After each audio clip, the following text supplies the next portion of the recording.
My name is Dr. Anthony Levatino. I'm a practicing obstetrician-gynecologist, and I performed over 1,200 abortions. Today I'm going to describe a first trimester medical abortion. This is a procedure in which the mother swallows pills in order to terminate her baby, and it is performed up to the 10th week of pregnancy. The procedure involves 2 steps. Step 1. At the abortion clinic or doctor's office, the woman takes pills which contain mifepristone, also called RU46. RU46 blocks the action of a hormone called progesterone. Progesterone is naturally produced in the mother's body to stabilize the lining of the uterus. When RU46 blocks progesterone, the lining of the mother's uterus breaks down, cutting off blood and nourishment to the baby, who then dies inside the mother's womb. It is important to note that even after it has been taken, it is possible to reverse the effects of RU46 and save the baby if progesterone is administered. The sooner, the better. Step 2. 24 to 48 hours after taking RU46, the woman takes misoprostol, also called Cytotec, that is administered either orally or vaginally. RU46 and misoprostol together cause severe cramping, contractions, and often heavy bleeding to force the dead baby out of the woman's uterus. The process can be very intense and painful, and the bleeding and contractions can last from a few hours to several days. While she could lose her baby anytime and anywhere during this process, the woman will often sit on a toilet as she prepares to expel the child, which she will then flush.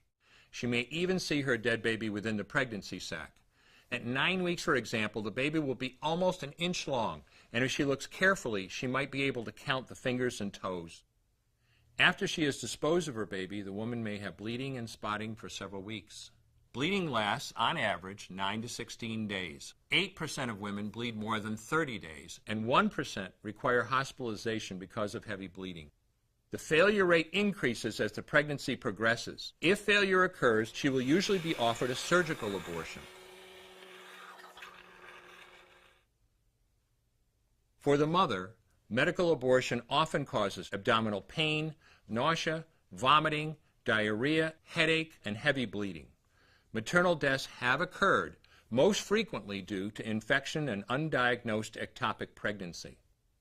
As I mentioned at the beginning, I'm Dr. Anthony Levatino, and in the early part of my career as an OBGYN, I performed over 1,200 abortions. One day, after completing one of those abortions, I looked at the remains of a preborn child whose life I had ended, and all I could see was someone's son or daughter. I came to realize that killing a baby at any stage of pregnancy for any reason is wrong. I want you to know today, no matter where you're at or what you've done, you can change. Make a decision today to protect the preborn. Thank you for your time. I will no longer do any more abortions.